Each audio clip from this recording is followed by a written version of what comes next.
I'm starting off my prep by cleaning the surface of the nail. I'm using a lint-free wipe with a little bit of alcohol and just removing any dirt on the nail. In this tutorial, I'm using manual prep tools because I want this tutorial to focus on technique over tools. This method is very beginner friendly. I'm using basic tools mainly, so you can follow along even if you don't have advanced nail equipment. I'm pushing back the cuticle using my metal cuticle pusher. You can use a wooden cuticle pusher, the type that comes along with a press-on nail kit if you don't have a metal pusher. Since I won't be using an e-file to push back the cuticle, I'm using this instead. I know it might look like I'm pushing her cuticle very hard, but I'm actually not. I'm being as careful as possible not to hurt her, while gently removing any cuticle stuck to her nail bed.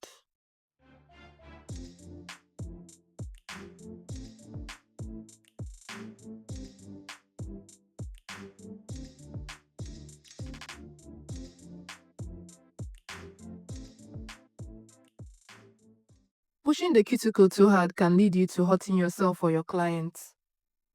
I'm going to be using both ends of my cuticle pusher, and I'm just making sure I properly lift up that dead skin around the cuticle area to ensure zero lifting. You can see how much dead skin is on that natural nail. This is important to do, and I'm going to do that for the rest of the nail.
I wipe the surface of her nail with a lint-free wipe and some alcohol so I can look at the cuticle area properly and make sure that I got it as clean as I want.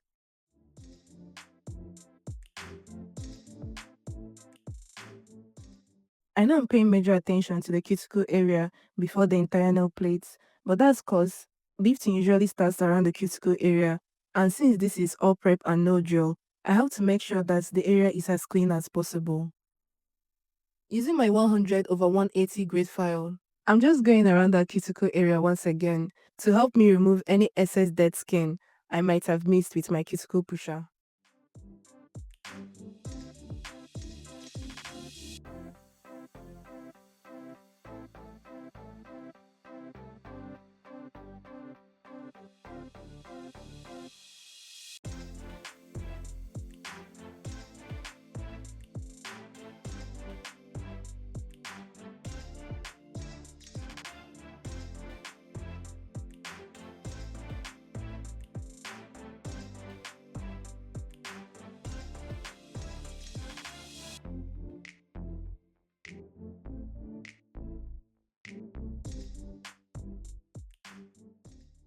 Instead of using the new metal cuticle nipper, I'm using the old-fashioned type.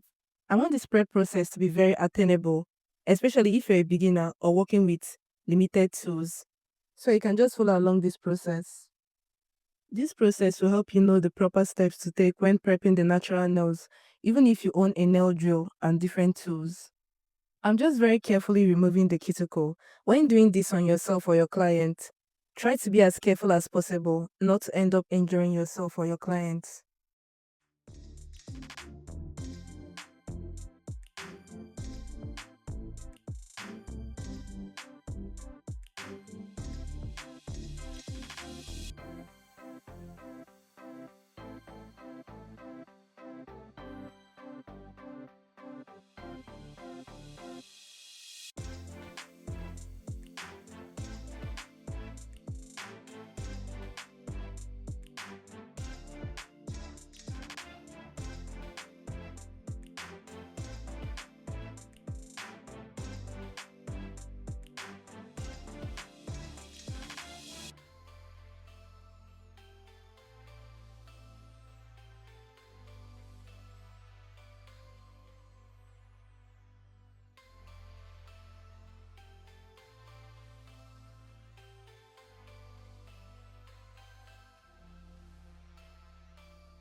I'm also going to nip out the excess skin on the sides of each of our nails to make sure it's all nice and clean.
Going back with my file, and I'm shaping the natural nails because I want them to be in a decent shape when I go in to apply my gel X tip, and then carefully going over the rest of the nail with my file, very very lightly.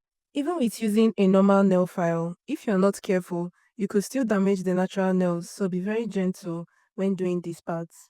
Using a normal file is also a good alternative if you want to get your nails done, but they're too thin or damaged. You could also use a normal buffer instead if you prefer to just rough them up a little bit.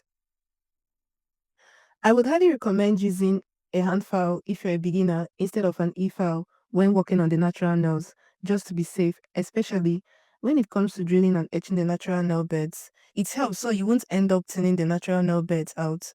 Doing this helps with adhesion of the gel X tips to the natural nails. There are many correct ways for gel-less application, but proper prepping, precise placement, and correct curing is what's most important because those are what actually determines retention and nail health. Just with proper nail prepping, your gel-less set can still last up to 3 to 4 weeks.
Once I'm done with that, I go in with some lint-free wipe with some alcohol and wipe off all that dust on the nail beds.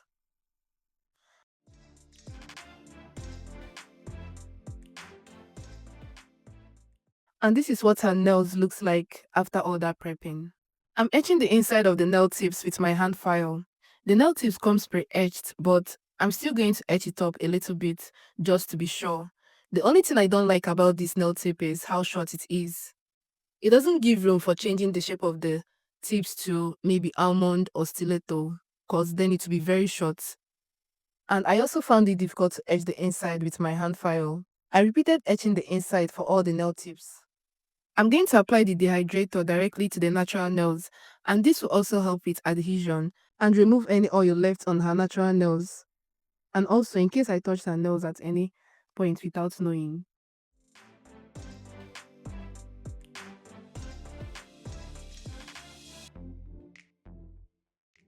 Make sure to size all the nails before you begin your application. I'm using this soft gel glue from Vinime. I completely forgot to first apply the Extend gel on the natural nails, which I later did. After applying the Extend gel on her natural nails, she cured it in the lamp for a full 60 seconds. When applying the soft gel glue or any gel, it's very important that you avoid your skin. But if you happen to get it on your skin, take a little brush with a little bit of acetone and remove the gel before curing. I forgot to mention, when sizing your nails, it's important that your nail tips fit sidewall to sidewall with no gaps. You don't need to press down the tips to your nail beds to know if it fits. Just place it onto your nails and look to know if it fits sidewall to sidewall. If you can't find a particular size for a particular finger, you can size up and use a hand file to file the size down to your exact size. I'm going to coat the inside of the soft gel tips just at the base, not much because I don't really need that much, and then I'm going to scrape a little bit of that glue at the edge of the nail tip. This will leave a little pool at the base. One of the ways you can prevent overflow of gel onto your skin or your client's skin is to stop pressing the nail tips down as soon as the soft gel glue reaches the free edge of the natural nails. Once the soft gel glue reaches the free edge, while still holding the nail in place, you cure for 30 seconds. I'm just going to repeat the same process for the rest of the nail. I'm also not going to be using a flash lamp to cure the gel glue onto her nail. It seems like we're going all in for this beginner nail tutorial. It would be a lot easier if you use a flash lamp. I mean, a million times easier. But if you don't, you could still use your big lamp the way you see me use mine in this video. I had difficulty doing the thumb on the first try, but I got a hang of it later. When I put her hand under the lamp to cure the gel glue, after like 5 seconds, I move it away from the lamp. The thing is that when the gel glue starts to harden, it causes heat spike. So what I do when she tells me that it burns, I take it out and after a while I put it back into the lamp. And that's usually called a heat spike. After the first time, you most likely not experience that sensation. I stacked more books to make my life a lot easier. To cure the nail glue after placing the nail tips onto her finger, I move closer to my lamp and then she helps me bring the lamp closer at some point to make it easier to cure the nail tip onto her nail. But this is a little tricky and you get better with practice. There's no need to be hard on yourself on your first try especially. And if you do have any glue flow out, just clean that off with some acetone. I experienced power outage a lot, so at some point I had to raise the curtain to continue recording. When she brings her hand out due to the heat spike, I hold it a little bit to give her some emotional support. No pun intended. And when I'm done applying the soft gel tips to all 10 fingers, she's then going to go ahead and carry it in the lamp for a whole 60 seconds. When applying my gel tips, I like to keep a nice gap before the cuticle instead of applying it directly on the cuticle because I would like to file it a little bit and make it more seamless and flush to the nail. And this really helps with retention as opposed to applying it right at the cuticle area. I'm going in with my hand file and I'm just going around that cuticle area. I'm just trying to make sure that the cuticle edge is as flat as possible so it blends into the natural nail very seamlessly.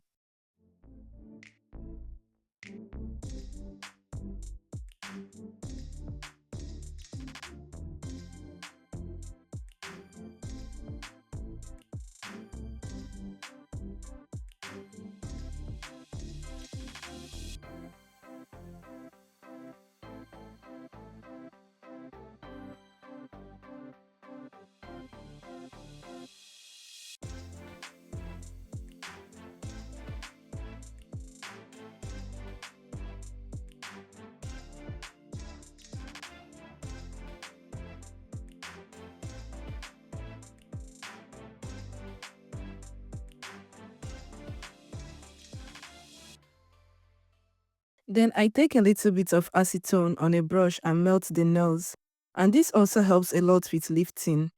Just a little bit of acetone on the brush is all you need, because the intention is not to remove the nails. I'm just trying to melt the nails down to where it's very flush from the cuticle area going down into the nail extension. I still went I still went back with my hand file around the cuticle area because I really wanted the nail to be blended out really well. With my hand file, I'm just really cleaning up that shape, making the square nice and crisp.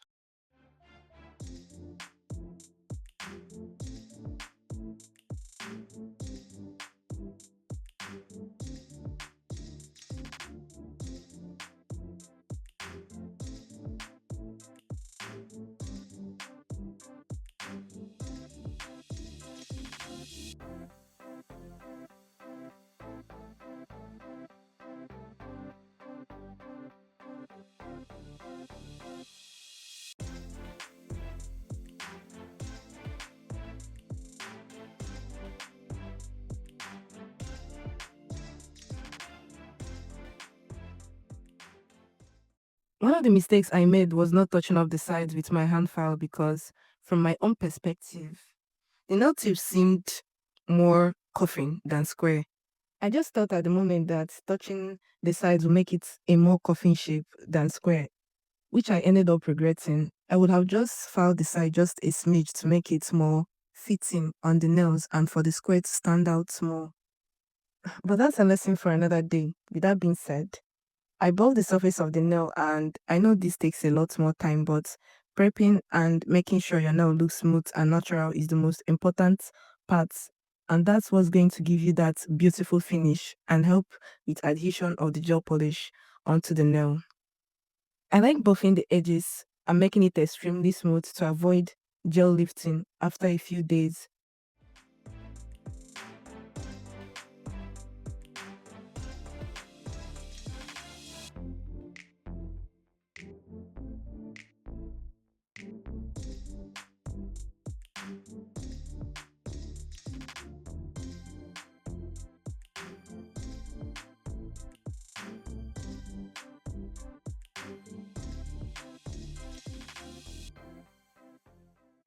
When I'm done buffing the nail, I'm going in with dust my dust brush to remove all the dust on the nail. I then apply a thin layer of base coat and cure that for 60 seconds.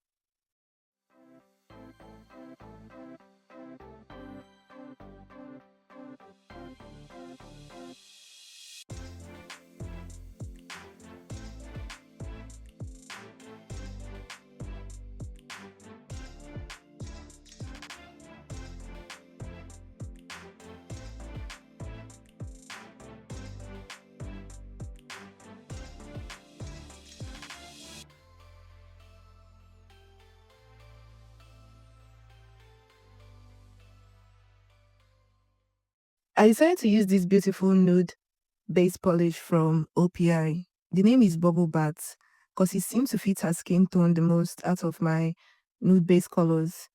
I applied 2 coats on her nail and cured each one in between for 60 seconds. When applying your gel polish, wipe one end of your gel polish brush and then use the other side to apply your gel onto the nail.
To prep for the French tip nail design, I'm applying 18 layer of matte top coat. I noticed that applying a matte top coat first onto the nude base prevents that smearing that usually happens when drawing a French tip directly on the nude polish. The matte top coat usually helps the gel polish stay in place. For the French tip, she requested for a very deep French tip design. It usually looks more classy and timeless. Not saying that other French tip design don't, but there's just something about a deep French tip design. And it will be a lot easier since we're also going for a double French tip nail design. At first, I wanted to draw the French tip and then go in with the double French tip design immediately without scaring the French tip design.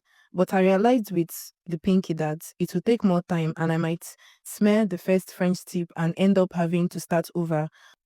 So I'm drawing the deep French design first on all fingers, then cure it for a full 60 seconds. Then I'm going to go in and draw the double French tip. I don't really know how to explain this, but I'll try to explain how to draw a French tip design. To get a really good French tip design, it's important to use the right brush. And what I mean by the right brush is the brush that works best for you.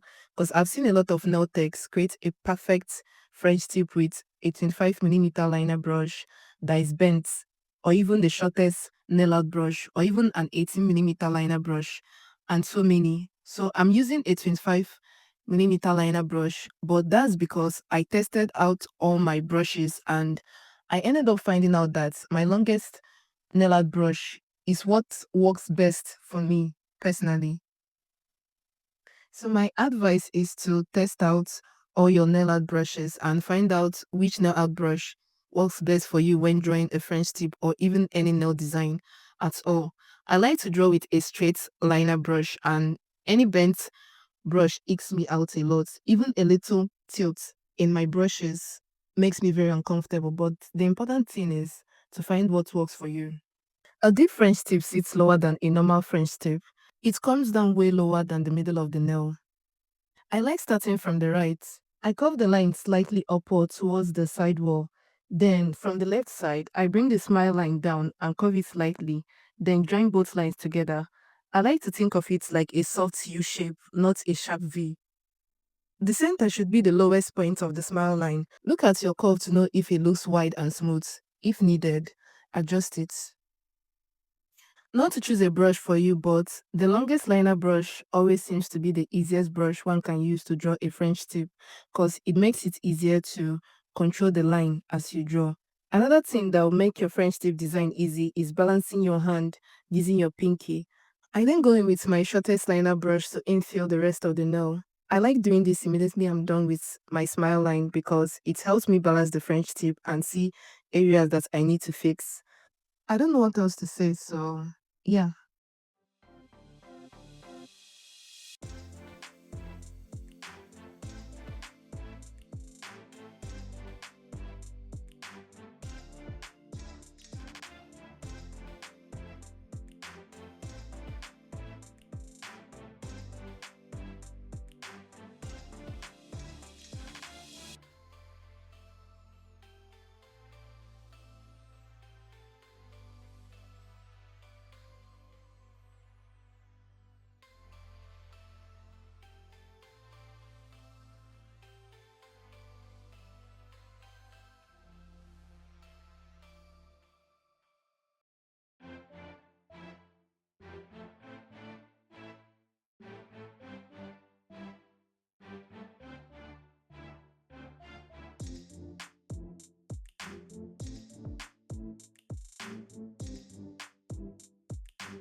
I like using my oopsie brush to make any correction or any adjustments I want when drawing my French tip.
For the double French tips, and that's the smile line above the French tip, the longest liner brush is usually the best also.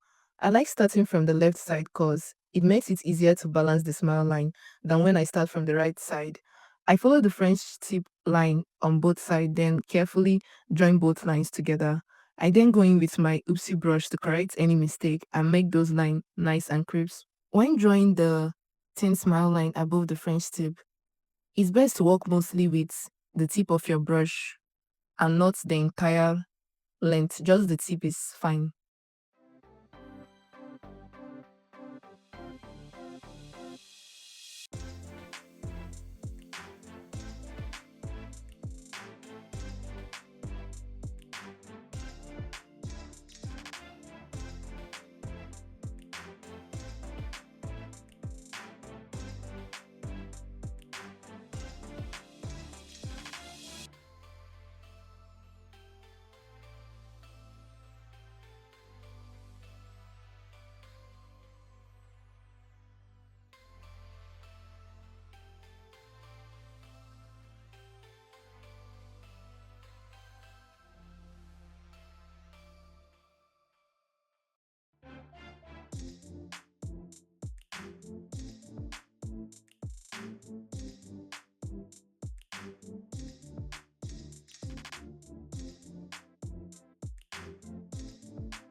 told your friend you're not okay, and tell me what's wrong and why you never said you felt that way. Guess you're trying to stay strong and fake a smile until I look away. But I've known you too long, it hurts to watch. I didn't get a good side of me applying glossy top coat, but this is the end result. Thank you so much for watching. I hope you learned something new from this video, and I'll see you guys in the next one. Bye.